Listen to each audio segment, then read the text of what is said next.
نحمده ونصلي على رسوله الكريم اما بعد فاعوذ بالله من الشيطان الرجيم بسم الله الرحمن الرحيم رب اشرح لي صدري ويسر لي امري واحلل عقدة من لساني يفقهوا قولي وجاءت سكرة الموت بالحق ذلك ما كنت منه تحيد.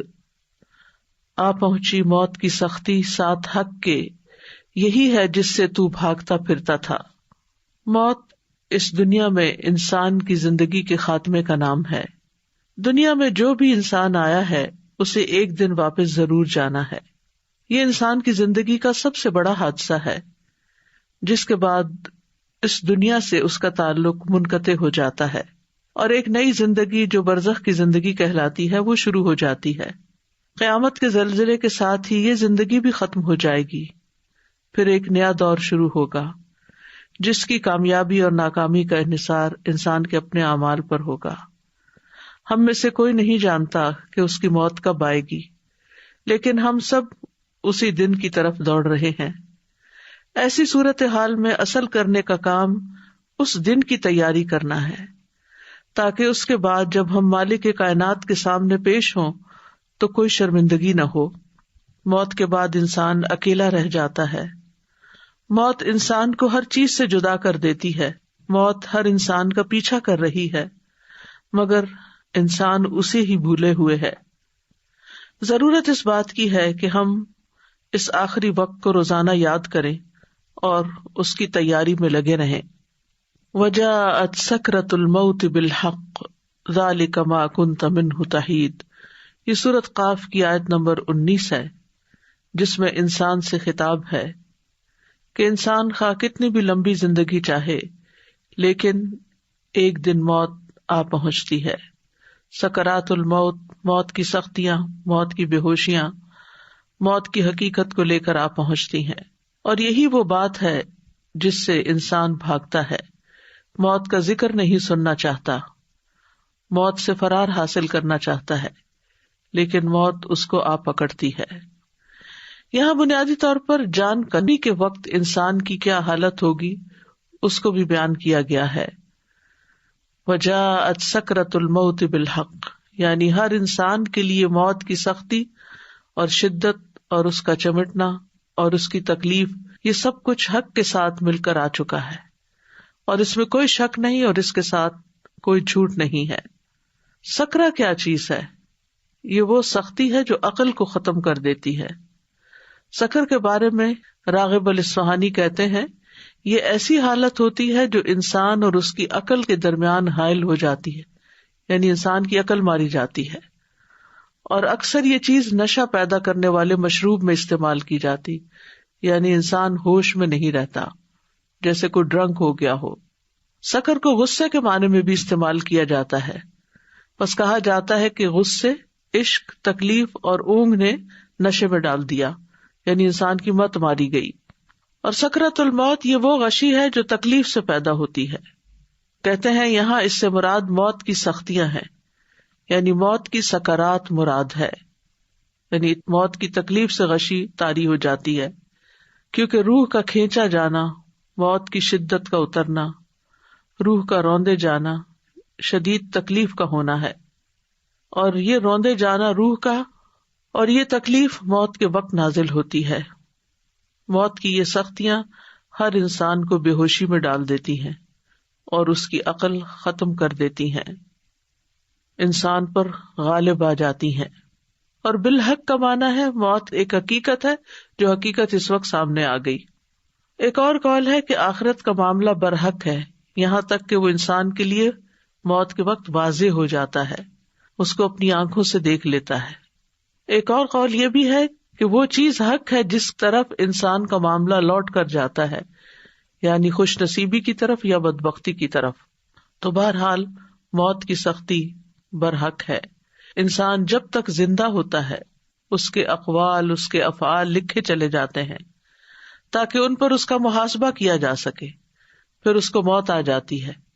پھر یہ وہ موت ہے جس کو وہ حق کے ظاہر ہوتے ہی دیکھ لیتا ہے، یعنی اس کی حقیقت سامنے آتے ہی اس کا مشاہدہ کرتا ہے، اور اس کو اسی صورت میں دیکھتا ہے جس صورت میں اللہ نے اس سے وعدہ کیا ہے. اور ایک قول یہ بھی ہے کہ یہاں حق سے مراد بذات خود موت ہے. اس کو حق اس لیے کہا گیا ہے کہ ہر انسان موت کا حقدار ہوتا ہے یا آخرت کے گھر کا جو کہ برحق ہے اور اس کی طرف اس کو منتقل ہونا ہے. ذالک ما کنت منہ تحید، یہی وہ چیز ہے یعنی موت جو ہر زندہ چیز کی انتہا ہے. ما کنت منہ تحید، جس سے تم بھاگتے تھے، جس سے تم کتراتے تھے، اپنی زندگی میں اس سے فرار حاصل کرتے تھے.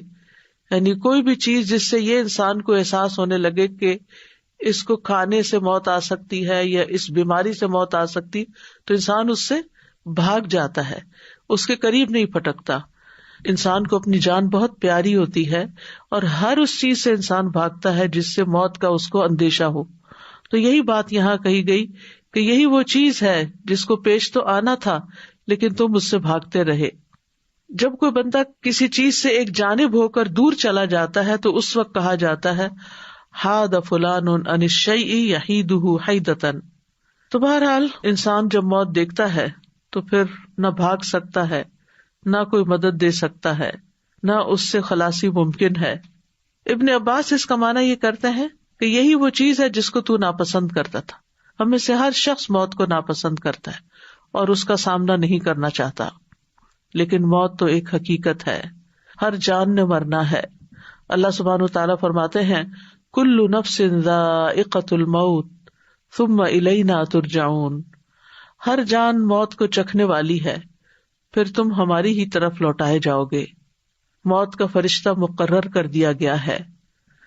سورۃ السجدہ میں آتا ہے قل یتوفاکم ملک الموت الذی وکل بکم ثم الی ربکم ترجعون، کہہ دو کہ موت کا فرشتہ جو تم پر مقرر کیا گیا ہے تمہاری جانیں قبض کر لیتا ہے، پھر تم اپنے رب کی طرف لوٹائے جاتے ہو. موت سے فرار ممکن نہیں ہے. سورۃ الجمعہ میں آتا ہے قل ان الموت الذی تفرون منہ فانہ ملاقیکم ثم تردون الی عالم الغیب والشہادۃ فینبئکم بما کنتم تعملون، کہہ دو بلا شبہ وہ موت جس سے تم بھاگتے ہو یقیناً وہ تم سے ملنے والی ہے. یعنی انسان جتنا بھی بھاگ لے لیکن وہ تو سامنے سے آ رہی ہے. پھر تم ہر پوشیدہ اور ظاہر چیز کو جاننے والے کی طرف لوٹائے جاؤ گے تو وہ تمہیں بتائے گا کہ تم کیا کچھ کرتے رہے ہو. یعنی موت کس لیے رکھی گئی؟ تاکہ یہ دیکھا جائے کہ موت سے پہلے کی زندگی میں انسان نے کیا کام کیے ہیں، ان کا حساب کیا جائے اور اس پر اس کو جزا یا سزا دی جائے. کوئی بھی ذی روح موت سے نہیں بچ سکتا، کوئی بھی. سورۃ النساء میں آتا ہے اینما تکونوا یدرککم الموت ولو کنتم فی بروج مشیدہ، جہاں کہیں بھی تم ہو موت تمہیں آ ہی لے گی، خواہ تم مضبوط قلعوں میں محفوظ ہو جاؤ، موت وہاں بھی پہنچ جائے گی. یعنی کیسی بھی خوراک کھا لو، کیسے بھی گھر میں رہ لو، کیسے بھی علاج کروا لو، کیسی بھی سہولتیں تمہیں میسر ہوں، لیکن موت جس وقت آنی ہے وہ آ جائے گی، کوئی اس سے بچ نہیں سکتا. وَلَن يُؤَخِّرَ اللَّهُ نَفْسًا إِذَا جَاءَ أَجَلُهَا وَاللَّهُ خَبِيرٌ بِمَا تَعْمَلُونَ، اور اللہ کسی جان کو ہرگز مہلت نہیں دے گا جب اس کا وقت آ گیا، اور اللہ اس سے پوری طرح باخبر ہے جو تم کر رہے ہو. یعنی تمہارے روزمرہ کے اعمال بھی اللہ تعالیٰ کے سامنے ہیں. انس رضی اللہ عنہ سے روایت ہے، وہ کہتے ہیں کہ فاطمہ رضی اللہ تعالی عنہا نے کہا جب رسول اللہ صلی اللہ علیہ وسلم نے موت کی شدت محسوس کی، جو بھی محسوس کی، تو فاطمہ رضی اللہ عنہا کہنے لگی ہائے تکلیف، یعنی ہائے میرے باپ کو تکلیف ہو رہی ہے. رسول اللہ صلی اللہ علیہ وسلم نے فرمایا اے میری بیٹی، تمہارے باپ پر وہ وقت آ گیا ہے کہ اللہ اس سے کسی کو بھی چھوڑنے والا نہیں قیامت کے دن کی ملاقات کے لیے، کیونکہ اللہ سے ملاقات اس کے بعد ہی ہو سکتی ہے. انبیاء سارے کے سارے دنیا سے چلے گئے. رسول اللہ صلی اللہ علیہ وسلم نے فرمایا جبریل میرے پاس آئے اور کہا اے محمد صلی اللہ علیہ وسلم، جیسے چاہو زندگی گزارو، بالآخر تو مرنا ہے، جس کو چاہو اپنا محبوب بنا لو، یقیناً تجھے بالآخر اس سے جدا تو ہونا ہے. یعنی ایک نہ ایک دن وہ ساری چیزیں جن کو ہم بہت عزیز رکھتے ہیں، جو ہماری بہت پسندیدہ ہیں، چاہے انسان ہے یا غیر انسان، وہ سب کو چھوڑنا تو ہے ہی۔ موت انسان کو گھیرے ہوئے ہے۔ عبداللہ رضی اللہ عنہ کہتے ہیں کہ نبی صلی اللہ علیہ وسلم نے ایک اسکوئر بنایا، 4 کونوں والا خط کھینچا، پھر اس کے درمیان یعنی سینٹر میں ہاف کر کے ایک خط کھینچا جو اس اسکوئر سے باہر نکل رہا تھا۔ اس کے بعد درمیان والے خط کے اس حصے میں جو چوکٹے کے درمیان میں تھا چھوٹے چھوٹے بہت سے خطوط کھینچے، اندر اس کے لکیریں لگائیں، اور پھر فرمایا یہ انسان ہے اور یہ اس کی موت ہے جو اسے گھیرے ہوئے ہے، اور یہ جو بیچ کا خط باہر نکلا ہوا یہ اس کی امید ہے، یعنی اسکوئر سے باہر جو نکلا ہوا ہے، اور یہ جو چھوٹے چھوٹے خط اس کے اوپر ہیں، اس لکیر کے اوپر، یہ اس کی دنیاوی مشکلات ہے۔ یعنی اسکوئر ہے، درمیان میں ایک لکیر ہے جو اسکوئر سے باہر نکل رہی ہے، اس لکیر کے اوپر چھوٹے چھوٹے اپوزٹ سائڈ پر لکیریں لگی ہوئی ہیں، اور یہ اس کی مشکلات ہے۔ یعنی انسان یوں جا رہا ہے، پھر ایک رکاوٹ آتی، پھر اس کو پار کرتا، پھر اگلی آ جاتی، پھر اگلی، پھر اگلی، پھر اگلی، موت تک یہی ہوتا ہے، لیکن پھر بھی وہ امید نہیں ہارتا، وہ چاہتا ہے کہ لمبی عمر جیے، اور اس چوکٹے سے باہر بھی اس کی امیدیں جا رہی ہیں۔ بس جب انسان ایک مشکل سے بچ کر نکلتا ہے تو دوسری میں پھنس جاتا ہے، اور دوسرے سے نکلتا ہے تو تیسری میں پھنس جاتا ہے۔ مطرف بن عبداللہ الشخیر اپنے والد سے روایت کرتے ہیں کہ نبی صلی اللہ علیہ وسلم نے فرمایا، ابن آدم کی شکل و صورت یوں دکھائی گئی ہے کہ اس کے آس پاس 99 موتیں ہیں، 99 حادثات اور مصیبتیں اس کے آس پاس ہیں، اللہ اس کو بچائے رکھتا ہے، اور جب موت کا وقت آتا ہے تو وہ ختم ہو جاتے ہیں۔ اگر وہ موتیں اس سے خطا کر بھی جائیں تو وہ انتہائی درجے کے بڑھاپے کا شکار ہوتا ہے، حتیٰ کہ مر جاتا ہے۔ موت کا وقت اور جگہ بھی مقرر ہے۔ وَمَا كَانَ لِنَفْسٍ أَن تَمُوتَ إِلَّا بِإِذْنِ اللَّهِ كِتَابًا مُؤَجَّلًا، اور کسی جان کے لیے ممکن نہیں کہ اللہ کے حکم کے بغیر مر جائے، لکھے ہوئے کے مطابق جس کا وقت مقرر ہے۔ سورۃ النحل میں آتا ہے فَإِذَا جَاءَ أَجَلُهُمْ لَا يَسْتَأْخِرُونَ سَاعَةً وَلَا يَسْتَقْدِمُونَ، پھر جب اس کا وقت آ جائے گا تو ایک گھڑی نہ پیچھے رہ سکتے ہیں نہ آگے بڑھ سکتے، عین جس وقت دم نکلنا ہے اسی وقت نکلے گا۔ مطر بن اکامس کہتے ہیں کہ رسول اللہ صلی اللہ علیہ وسلم نے فرمایا، جب کسی خاص جگہ میں کسی کو موت دینے کا فیصلہ کر دیا جاتا ہے تو وہ جگہ اس کے لیے محبوب بنا دی جاتی ہے، اور وہاں اس کی کوئی ضرورت پیدا کر دی جاتی ہے، اور پھر انسان کیا کرتا ہے، ہم دیکھتے ہیں، ہمارا مشاہدہ ہے کہ انسان اس جگہ پہنچ جاتا ہے، یا کوئی ایکسیڈنٹ ہو جاتا ہے، یا پھر ویسے بیماری کوئی آ جاتی ہے اور پھر وہ موت آ جاتی ہے۔ وہ تو ایک بہانہ ہوتا ہے، لیکن یہ کہ جو تکلیف آنی ہے انسان کو پتہ بھی نہیں چلتا، اور انسان سے وہی غلطی ہوتی ہے جس سے وہ عرصہ دراز سے بچ رہا ہوتا ہے۔ کتنی بیماریاں اچانک حملہ کرتی ہیں، پھر انسان کہتا ہے یہ فلاں چیز کھا لی، فلاں کام کر لیا، فلاں وجہ بن گئی، لیکن یہ سب بہانے ہیں، اصل تو یہ ہے کہ موت کا وقت اور جگہ مقرر ہے۔ موت سب سے خوفناک مصیبت ہے۔ شداد بن اوس کہتے ہیں کہ مومن کے لیے موت دنیا اور آخرت کی سب سے زیادہ خوفناک اور ہولناک مصیبت ہے، اور یہ ہانڈیوں کے جوش کھانے سے زیادہ شدید ہے۔ اگر کسی میت کو قبر سے زندہ کر دیا جائے اور وہ قبر سے اٹھ کھڑا ہو اور وہ دنیا والوں کو موت کی حقیقت بتائے تو وہ زندگی سے فائدہ نہ اٹھا سکے، نہ نیند کی لذت حاصل کر سکے۔ یعنی اگر مرنے والا یہ بتائے کہ کیسی کیسی تکلیف ہوتی ہے تو دنیا کی جتنی بھی انجوائمنٹس ہیں جینے والوں کی سب ختم ہو جائیں۔ موت کے وقت 3 مصیبتیں ہوتی ہیں۔ نمبر 1، روح کھینچنے کی سختی، کہ جسم کے روئیں سے روح نکلتی ہے۔ نمبر 2، موت کے فرشتے کی صورت کو دیکھنا اور وہ خوف جو اس فرشتے کو دیکھ کر پیدا ہوتا ہے، یعنی جب فرشتہ سامنے آ جاتا ہے جان نکالنے کے لیے تو اسے دیکھ کے انسان ڈر جاتا ہے۔ نمبر 3، ان 2 فرشتوں کو دیکھنا جو حفاظت پر مامور ہیں، وہ بھی اس وقت نظر آتے ہیں۔ تو انسان کے لیے چونکہ پہلا ایکسپیرینس ہوتا ہے فرشتوں کو دیکھنے کا، آخرت میں تو دیکھیں گے ہی، لیکن موت پہلا انسیڈنٹ ہوتا ہے جس میں انسان فرشتوں کو اپنی نیکڈ آئیز کے ساتھ دیکھتا ہے، تو یہ اس کے لیے بہت شاکنگ ہوتا ہے اور اس کو خوف دلاتا ہے۔ پھر موت کی کیفیات میں پنڈلی پنڈلی سے جڑ جاتی ہے۔ قرآن مجید میں آتا ہے کلا اذا بلغت التراقی وقیل من راق وظن انہ الفراق والتفت الساق بالساق الی ربک یومئذ المساق، ہرگز نہیں وہ وقت یاد کرو جب جان ہنسلیوں تک پہنچ جائے گی، اور کہا جائے گا ہے کوئی جو دم کرے، یعنی جان حلق تک پہنچ جائے گی تو انسان کہے گا ہے کوئی دم کرے، کیونکہ گلے میں اٹک رہا ہے کچھ، اور وہ یقین کر لے گا کہ یقیناً یہ جدائی ہے، یعنی دم گھٹ رہا ہے تو اب مرنے کا ہی وقت آ گیا ہے، اور پنڈلی پنڈلی کے ساتھ لپٹ جائے گی، اٹھانے کی ہمت ہی نہیں ہوگی، ادھر ادھر ہو ہی نہیں سکے گا انسان، اب ٹانگیں ہی جڑ جائیں گی۔ اس دن تیرے رب ہی کی طرف روانگی ہے۔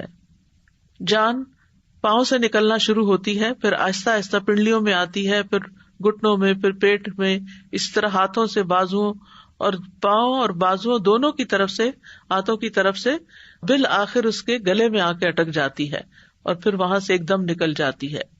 فلولا اذا بلغت الحلقوم وانتم حینئذ تنظرون ونحن اقرب الیہ منکم ولکن لا تبصرون فلولا ان کنتم غیر مدینین ترجعونها ان کنتم صادقین۔ پھر ایسا کیوں نہیں ہوتا کہ جب جان ہنسلی کو پہنچ جاتی ہے اور اس وقت تم دیکھ رہے ہوتے ہو، اور ہم اس وقت تم سے بھی زیادہ اس جان کے نزدیک ہوتے ہیں لیکن تم دیکھ نہیں سکتے۔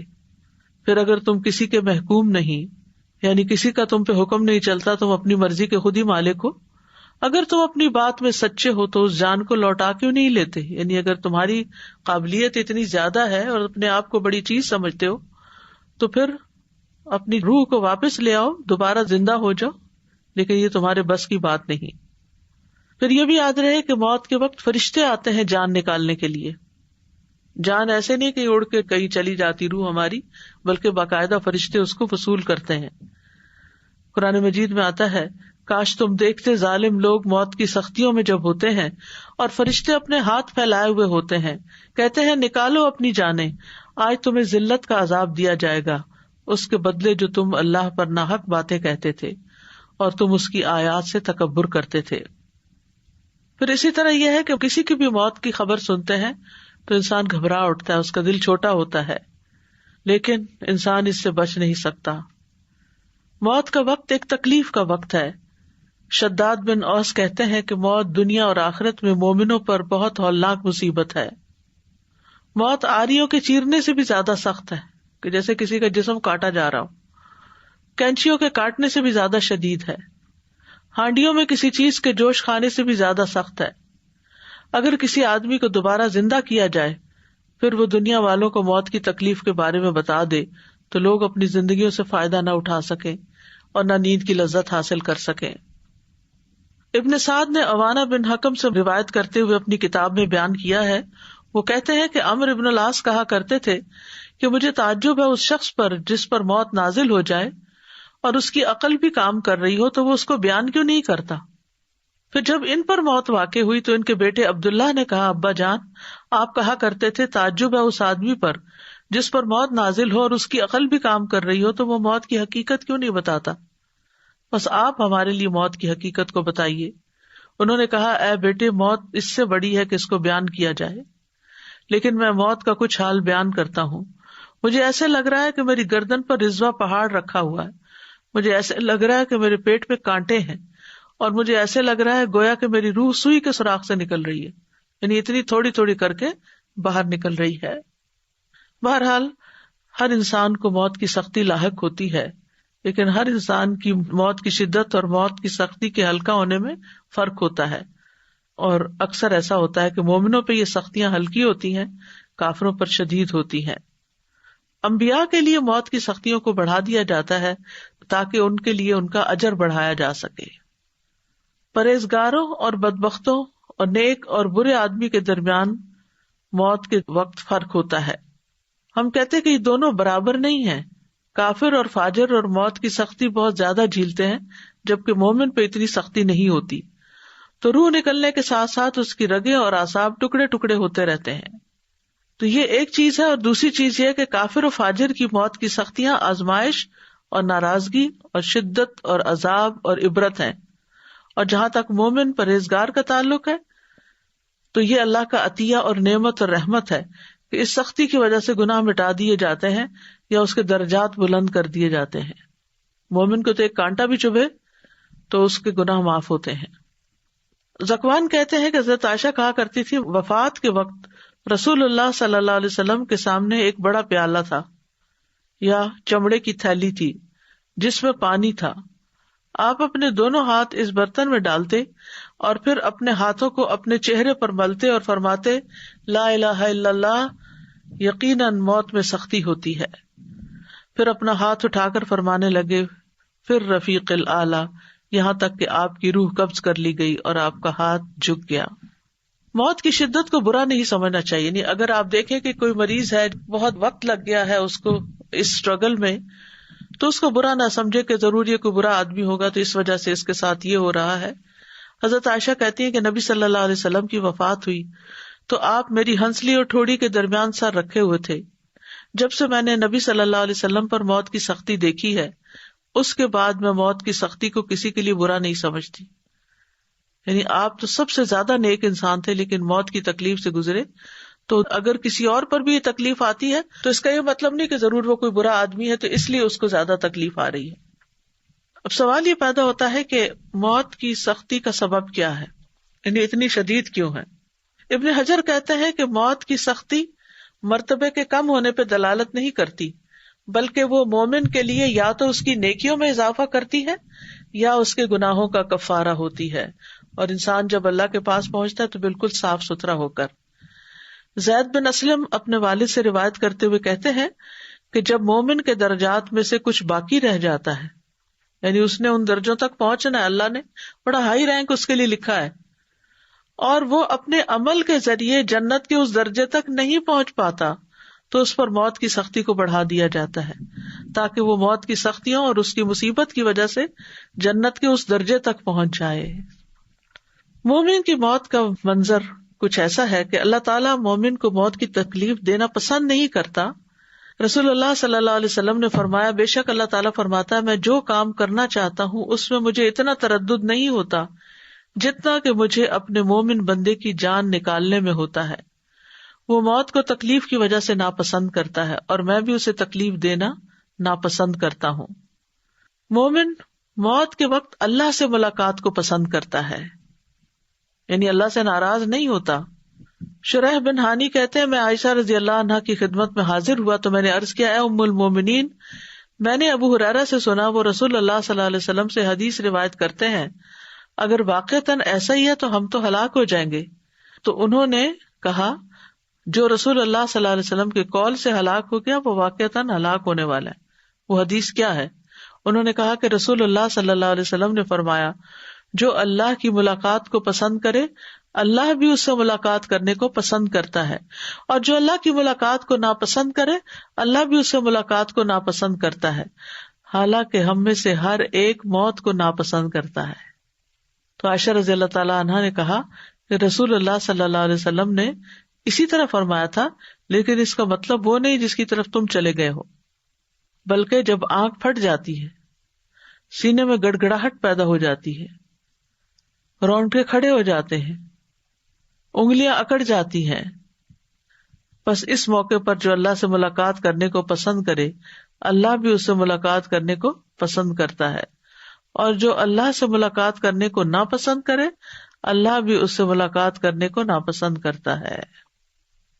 یعنی وہ جو موت کی شدت کا وقت ہے اس وقت اللہ سے بدگمان نہیں ہونا چاہیے بلکہ اللہ تعالیٰ سے ملاقات کا شوق دل میں پیدا ہونا چاہیے. اللہ تعالیٰ ہمیں وہ عطا کرے جب ہم مرے. مومن کی جان جب اس کے پہلوؤں سے نکل رہی ہوتی ہے تو بھی وہ اللہ کا شکر ادا کر رہا ہوتا ہے. ابن عباس کہتے ہیں کہ رسول اللہ صلی اللہ علیہ وسلم نے فرمایا یقیناً مومن کے ہر حال میں خیر ہے، اس کی جان اس کے دو پہلوؤں سے نکل رہی ہوتی ہے اور وہ اللہ عز و جل کی تعریف کر رہا ہوتا ہے. حسن بصری کہتے ہیں مومن کے لیے راحت صرف اللہ کی ملاقات میں ہی ہے، اور جس کی راحت اللہ کی ملاقات میں ہو تو اس کی موت کا دن اس کے لیے مسرت اور خوشی اور امن اور عزت اور شرف کا دن ہوگا. عبداللہ بن مسعود کہتے ہیں کہ نبی صلی اللہ علیہ وسلم نے فرمایا بے شک مومن کی روح پسینے سے نکلتی ہے جبکہ کافر کی روح اس کی باٹ سے نکلتی ہے جیسے گدھے کی روح. مرتے ہی سلامتی اور جنت کی بشارت مل جاتی ہے. الذین تتوفاہم الملائکۃ طیبین یقولون سلام علیکم ادخلوا الجنۃ بما کنتم تعملون. وہ لوگ جو پاک سیرت ہوتے ہیں، فرشتے ان کی روح قبض کرنے آتے ہیں تو کہتے ہیں تم پر سلام ہو، جو اچھے عمل تم کرتے رہے ہو اس کے صلے میں جنت میں داخل ہو جاؤ. سورۃ الفجر میں آتا ہے یا ایتھا النفس المطمئنہ ارجعی الی ربک راضیۃ مرضیہ فادخلی فی عبادی وادخلی جنتی. پھر یہ کہ مومن اچھے طریقے سے دنیا سے رخصت ہوتا ہے. فَأَمَّا إِن كَانَ مِنَ الْمُقَرَّبِينَ فَرَوْحٌ وَرَيْحَانٌ وَجَنَّةُ نَعِيمٍ وَأَمَّا إِن كَانَ مِنْ أَصْحَابِ الْيَمِينِ فَسَلَامٌ لَكَ مِنْ أَصْحَابِ الْيَمِينِ. پس اگر وہ مقربین میں سے ہو، مقرب بندوں میں سے، تو اس کے لیے راحت اور عمدہ رزق اور نعمت والی جنت ہے آگے. اور لیکن اگر وہ دائیں ہاتھ والوں میں سے ہوا تو تجھ پر سلام کہ تو دائیں ہاتھ والوں میں سے ہے. یہ فرق ہے مقربین ٹاپ کلاس اور سیکنڈ کلاس کا. پھر اسی طرح مومن کا آگے بھی بہترین استقبال ہوتا ہے. براء ابن عازب کہتے ہیں کہ نبی صلی اللہ علیہ وسلم نے فرمایا، بے شک مومن بندہ جب دنیا سے رخصت ہونے اور آخرت کے قریب ہوتا ہے تو اس کی طرف آسمان سے روشن چہروں والے فرشتے آتے ہیں، گویا کہ ان کے چہرے سورج کی طرح ہوں. ان کے پاس جنت کے کفنوں میں سے ایک کفن اور جنت کی حنوت یعنی خوشبو میں سے ایک خوشبو ہوتی ہے، یہاں تک کہ وہ اس کی حد نگاہ تک بیٹھ جاتے ہیں. پھر ملک الموت علیہ السلام آ کر اس کے سرہانے بیٹھ جاتے ہیں اور کہتے ہیں ایتھا النفس المطمئنہ اخرجی الی مغفرۃ من اللہ ورضوان. اے پاکیزہ نفس، اللہ کی مغفرت اور رضامندی کی طرف نکلو. چنانچہ اس کی روح بہہ کر اس طرح نکل جاتی ہے جیسے مشکیزے کے منہ سے پانی کا قطرہ بہہ جاتا ہے. پھر ملک الموت اسے پکڑ لیتے ہیں، اور جب وہ اسے پکڑ لیتے ہیں تو دوسرے فرشتے پلک جھپکنے کی مقدار بھی اس کی روح کو ملک الموت کے ہاتھ میں نہیں رہنے دیتے، بلکہ ان سے لے کر اسے کفن میں لپیٹ کر اپنی لائی ہوئی حنوت مل دیتے ہیں، خوشبو ملتے ہیں، اور اس کے جسم سے ایسی خوشبو نکلتی ہے جیسے بہت ہی زیادہ مہکنے والی کستوری کی خوشبو جو روئے زمین پر پائی گئی ہو. پھر فرشتے اس روح کو لے کر اوپر چڑھ جاتے ہیں. اس کے بارے میں ایک نرس نے مجھے بتایا تھا جو ایسے ہی وارڈ میں ہوتی تھی، 30-35 سال کا شاید اس کا ایکسپیرینس تھا ایسے لوگوں کے ساتھ، یعنی جو بالکل مرنے کے قریب ہوتے ہیں. وہ کہتی ہے کہ ایک دفعہ ایسا ہوا تھا کہ جب ایک مردے کی جان نکلی ایک شخص کی تو پورا کمرہ خوشبو سے بھر گیا اور تقریباً 15 منٹ تک وہ خوشبو وہاں رہی، اس کے بعد ختم ہو گئی. ڈاکٹرز بھی تھے اور لوگ، یعنی سبھی اس بات کی گواہی دے رہے تھے کہ بہت ہی زبردست قسم کی خوشبو آ رہی ہے. معلوم نہیں اس شخص کا کیا نیک عمل ہوگا جس کی وجہ سے اللہ نے اس کو چن لیا.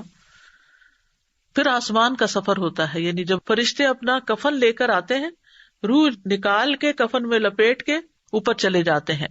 براء ابن عازب کہتے ہیں نبی صلی اللہ علیہ وسلم نے فرمایا، فرشتے اس روح کو لے کر اوپر چڑھ جاتے ہیں اور فرشتوں کے جس گروہ پر بھی ان کا گزر ہوتا ہے وہ پوچھتا ہے ما ھذا الروح الطیب، یہ پاک روح کون ہے؟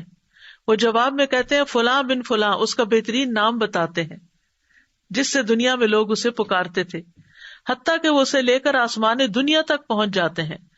وہ اس کے لیے دروازہ کھلواتے ہیں تو ان کے لیے دروازہ کھول دیا جاتا ہے، تو ہر آسمان کے مقرب فرشتے اس کے ساتھ ساتھ چلتے ہیں آسمان کی طرف جو اس کے بعد آتا ہے، اور اس طرح اسے 7ویں آسمان تک پہنچا دیا جاتا ہے.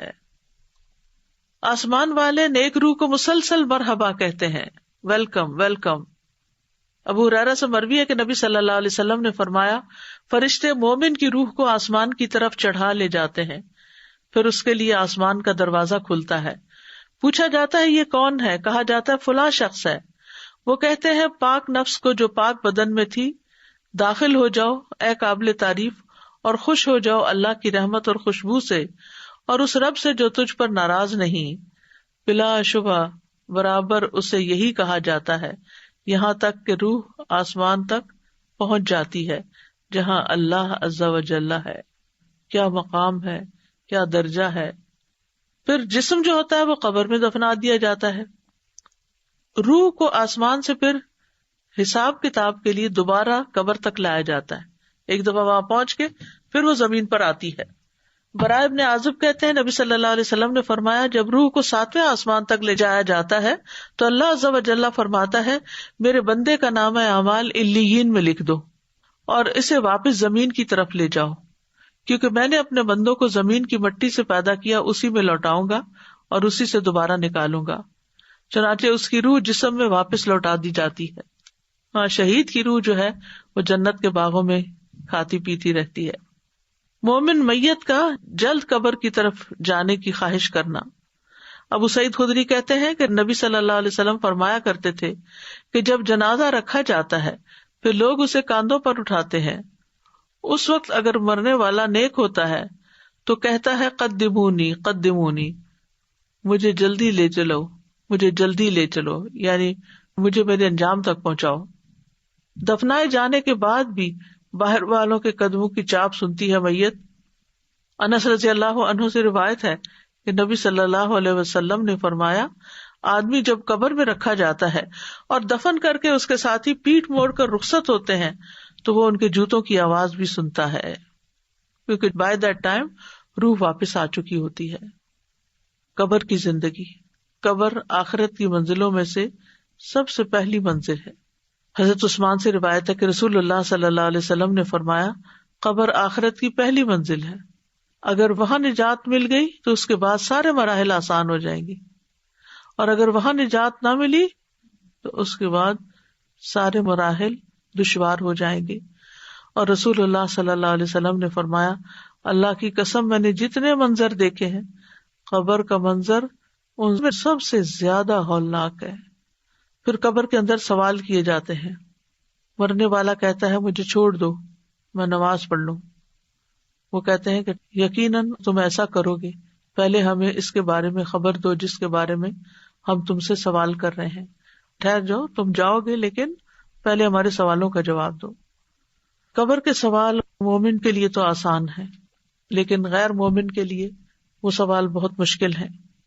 آپ صلی اللہ علیہ وسلم نے فرمایا جب لوگ واپس چلے جاتے ہیں میت کو دفنا کر تو میت ان کے قدموں کی آہٹ سنتی ہے، جبکہ اس سے پوچھا جا رہا ہوتا ہے اے فلاں تیرا رب کون ہے، تیرا دین کیا ہے اور تیرا نبی کون ہے. فرمایا اس کے پاس 2 فرشتے آتے ہیں، اسے بٹھا دیتے ہیں اور کہتے ہیں من ربک، تمہارا رب کون ہے؟ وہ کہتا ربی اللہ.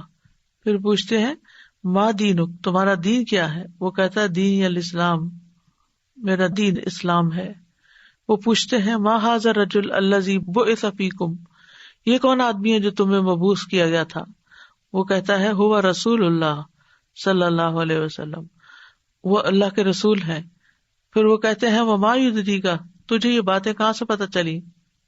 قرأت کتاب اللہ، وہ کہتا ہے میں نے اللہ کی کتاب پڑھی، وآمنت بہ، اس پر ایمان لایا، یعنی پڑھ لکھ کر اس نے ایمان قبول کیا. یہ کتنا ضروری ہے پڑھنا لکھنا، کتنا ضروری ہے سوچ سمجھ کے زندگی بسر کرنا.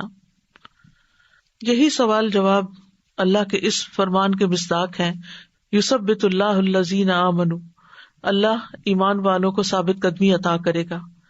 فرمایا پھر آسمان سے منادی کرنے والا آواز لگاتا ہے قد صدق عبدی فافرشوہ من الجنہ وافتحوا لہ بابا الی الجنہ والبسوہ من الجنہ، تحقیق میرے بندے نے سچ کہا، اسے جنت کا بستر بچھا دو، اس کو جنت کا لباس پہنا دو، اس کے لیے جنت کی طرف سے دروازہ کھول دو.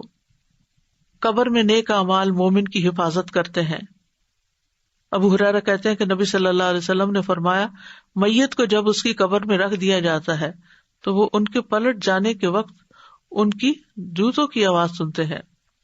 اگر وہ مومن ہوتا ہے تو نماز اس کے سرہانے ہوتی ہے، روزہ اس کے دائیں جانب ہوتا ہے، زکوٰۃ اس کی بائیں جانب ہوتی ہے، دیگر نیک کام صدقہ، صلہ رحمی، نیکی اور لوگوں سے احسان اس کے پاؤں کی طرف آ جاتے ہیں. اگر اس کے سرہانے کی طرف سے آ جاتا تو نماز کہتی ہے میری طرف سے آنے کا راستہ نہیں. پھر اس کے دائیں جانب سے آ جاتا ہے تو روزہ کہتا ہے میری طرف سے آنے کا راستہ نہیں. پھر اس کے بائیں جانب سے آ جاتا ہے تو زکوٰۃ کہتی ہے میری طرف سے آنے کا راستہ نہیں. پھر اس کے دونوں پاؤں کی طرف سے آ جاتا ہے. پھر نیک اعمال، صدقہ، صلہ رحمی، نیکی اور لوگوں سے اچھا سلوک کہتے ہیں کہ میری طرف سے آنے کا راستہ نہیں. یعنی وہاں سے وہ گزرنے نہیں دیتے کسی بھی عذاب یا کسی بھی بلا کو. طبرانی کی روایت میں ہے آدمی کے پاس اس کی قبر میں آیا جاتا ہے، پھر جب اس کے سرہانے کی جانب آیا جاتا ہے تو اس کو قرآن کی تلاوت دھکیل دیتی ہے. جب اس کے دونوں ہاتھوں کی طرف آیا جاتا ہے تو اس کو صدقہ دھکیل دیتا ہے، کیونکہ ہاتھ سے انسان صدقہ کرتا رہا تھا. اور جب اس کے پاؤں کی جانب آیا جاتا ہے تو اس کا مسجدوں کی طرف نکلنا جانا اس عذاب کو دھکیل دیتا ہے. نیک اعمال قبر کی تنہائی دور کر دیتے ہیں. براء ابن عازب کی روایت ہے نبی صلی اللہ علیہ وسلم نے فرمایا قبر میں مومن کے پاس ایک خوبصورت لباس اور انتہائی عمدہ خوشبو والا ایک آدمی آتا ہے اور اسے کہتا ہے ابشر، خوشخبری پاؤ جو تمہیں خوش کرے گی، یہ وہی دن ہے جس کا تم سے وعدہ کیا جاتا تھا. وہ اس سے پوچھتا ہے تم کون ہو؟ تمہارا چہرہ ہی خیر کا پتہ بتا رہا ہے. وہ جواب دیتا ہے انا عملک الصالح، میں تمہارا نیک عمل ہوں. اس پر وہ کہتا ہے میرے رب قیامت ابھی قائم کر دے تاکہ میں اپنے گھر والوں اور مال میں واپس لوٹ جاؤں. تو نیک اعمال جو اخلاص کے ساتھ کیے ہوئے ہوں کتنے ضروری ہیں، وہی ساتھ جانے ہیں. باقی تو آل اولاد اور مال جو ہے وہ واپس پیچھے ہی رہ جاتا ہے. لیکن ہمارا زیادہ وقت مال اور اولاد اور ان چیزوں میں لگتا ہے، جبکہ نیک اعمال کے لیے ہم اس طرح وقت نہیں نکالتے جس طرح نکالنا چاہیے. مومن کے لیے قبر روشن اور وسیع ہو جاتی ہے، 14ویں کے چاند کی طرح کی روشنی کر دی جاتی ہے. 70 ہاتھ قبر کشادہ کر دی جاتی ہے، اس پر سبزے سے بھر دی جاتی ہے اس دن تک کے لیے جب وہ اٹھائے جائیں گے. صبح و شام جنت میں اس کا ٹھکانہ دکھایا جاتا ہے. جنت کا دروازہ کھولا جاتا ہے جس سے اس کی خوشی اور سرور میں اضافہ ہو جاتا ہے. جنت کا کھانا بھی ملتا ہے. جو نیک لوگ ہوتے ہیں، یعنی جتنے زیادہ اللہ کے فرما بردار اور نیک اعمال والے، ان کی اتنا ہی اعزاز اور تکریم. وہ گھر والوں کو خبر دینے کی تمنا کرتا ہے کہ میرے پیچھے والوں کو بتا دیا جائے.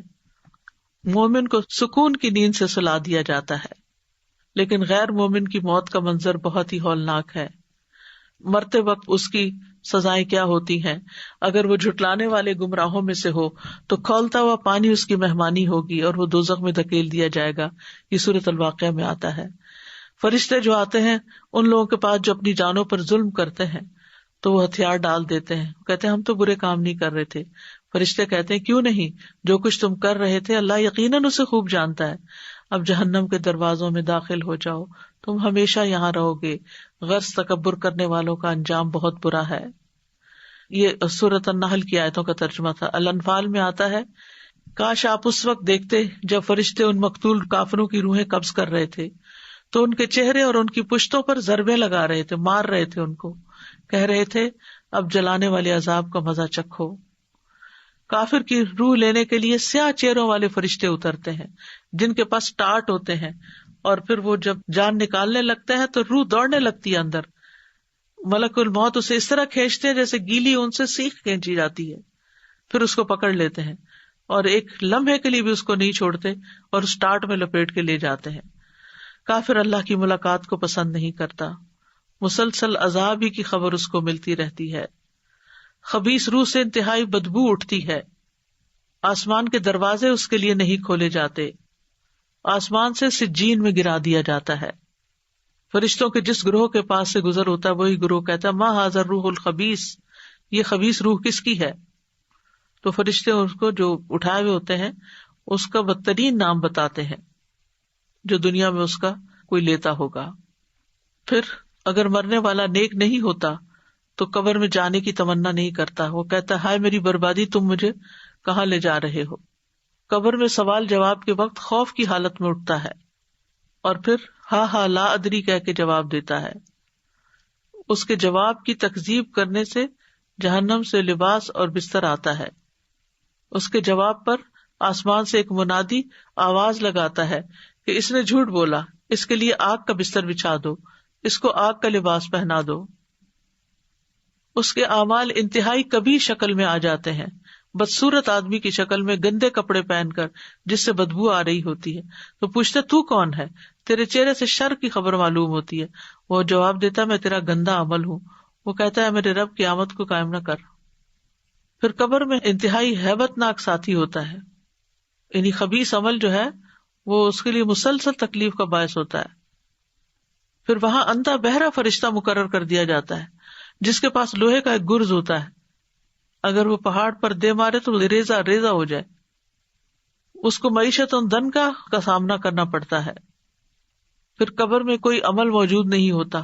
حسرت کے لیے جنت کا ٹھکانہ دکھایا جاتا ہے، اور قبر میں اس کو نیند کی سی کیفیت ہوتی ہے، لیکن ساتھ بچھو سانپ وغیرہ کاٹتے رہتے ہیں، تو کہا جاتا ہے منحوس کی سی نیند سو جا.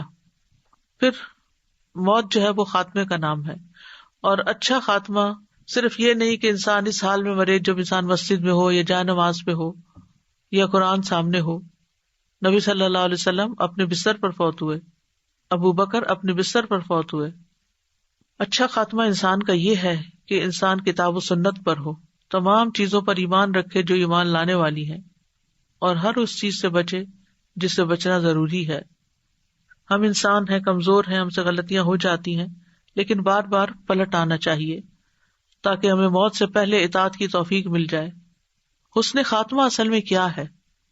وہ یہ ہے کہ بندے کو موت سے پہلے اس کی توفیق دے دی جائے کہ وہ ہر اس عمل سے دور ہو جائے جو رب سبحانہ وتعالیٰ کو ناراض کرتا ہے، اور گناہوں اور نافرمانیوں سے توبہ کی توفیق مل جائے. توحید پر خاتمہ ہو، لا الہ الا اللہ پر، موت سے پہلے ہدایت مل جائے. حسن خاتمہ کے اسباب کیا ہیں؟ اگر کوئی چاہتا ہے کہ اس کا خاتمہ اچھا ہو تو زندگی میں اللہ کی اطاعت پر قائم رہے اور تقوی اپنے اندر پیدا کرتا رہے، اسلام کی حالت پر ثابت قدم رہے، استقامت اختیار کرے، گناہوں سے توبہ میں جلدی کرتا رہے.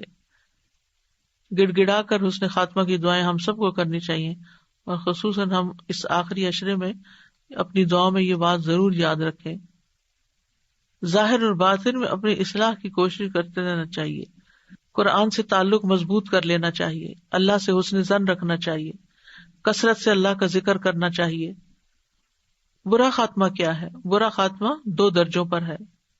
پہلا مرتبہ یہ کہ انسان شک کا شکار ہو جائے. دوسرا مرتبہ جو اس سے کم درجے کا ہے کہ موت کے وقت انسان کے دل پر دنیا کے کسی کام کی محبت یا حرام خواہشات میں سے کوئی خواہش غالب آ جائے اور وہ خواہش اس کے دل میں متشکل ہو کے دکھائی دے. برے خاتمے کی وجوہات کیا ہوتی ہیں؟ عقیدہ کا بگاڑ، شرک پہ خاتمہ ہونا، استقامت نہ ہونا، اللہ اور اس کے رسول کی مخالفت کرنا، نبی صلی اللہ علیہ وسلم کا مذاق اڑانا، دین سے پھر جانا، اللہ کی ناراضگی کے کام کرنا، نافرمانیوں میں لگے رہنا، راتوں کو اللہ کی نافرمانی میں گزارتے ہوئے موت آ جانا، اللہ کے حرام کردہ امور کا ارتکاب کرنا، دنیا میں ہی مگن ہو جانا، خودکشی کر لینا، جھوٹے الزام لگانا، لوگوں کو گمراہ کرنا. ہمیں دعا بھی کرنی چاہیے کہ اللہ تعالیٰ ہمارا انجام اچھا کرے. فاطر السماوات والارض انت ولی فی الدنیا والآخرہ توفنی مسلما والحقنی بالصالحین. کسی کی موت ہو جائے تو اس کے لیے دعا کرنا. بری موت سے پناہ مانگنا چاہیے، بری بیماریوں سے بھی پناہ مانگنی چاہیے. اللہ کی راہ میں شہادت کی دعا، اللہم ارزقنی شہادۃ فی سبیلک واجعل موتی فی بلد رسولک صلی اللہ علیہ وسلم. نیک لوگوں کے ساتھ ملنے کی دعا کرنی چاہیے، رفیق اعلیٰ سے ملنے کی دعا کرنی چاہیے، عذاب قبر سے پناہ مانگنا چاہیے. تو کرنے کے کام یہ ہے کہ موت سے پہلے پہلے نیکیوں سے فائدہ اٹھا لیں. موت کی علامات ظاہر ہونے پر ایمان لانا فائدہ نہ دے گا. موت سے پہلے توبہ کر لینی چاہیے. زندگی کے آخری لمحات کے لیے بھرپور کمائی کرنی چاہیے. موت سے غافل نہیں ہونا چاہیے. موت کا ذکر کرتے رہنا چاہیے، اس میں غور و فکر کرنا چاہیے. ایسا کوئی کام نہیں کرنا چاہیے جو موت کے وقت حسرت کا باعث ہو. موت کو کثرت سے یاد کرنا چاہیے، اپنے مرنے کو قریب بھی سمجھنا چاہیے. موت، قیامت اور آخرت کا کثرت سے اپنے بچوں سے، گھر والوں سے تذکرہ کرتے رہنا چاہیے. موت کو یاد کرنے کے فائدے کیا ہوتے ہیں؟ یہ کہ انسان توبہ جلدی کرتا ہے، اس کے دل میں قناعت ہوتی ہے، اس کی عبادت میں سرگرمی ہوتی ہے، دنیا کی لذتوں سے دور ہوتا ہے، زندگی کا رخ بدل جاتا ہے، دوسروں کی مصیبتیں بھی ہلکی لگتی ہیں. پھر موت کو ناپسند نہیں کرنا چاہیے. جس عمل کی وجہ سے موت ناپسند ہو اس کو چھوڑ دیں. جنت کی فکر کریں کیونکہ وہاں موت نہیں ہوگی. اور پھر مرنے والوں کو کلمے کی تلقین کریں. سبحانک اللہم و بحمدک اشہد ان لا الہ الا انت استغفرک و اتوب الیک. السلام علیکم و رحمۃ اللہ وبرکاتہ.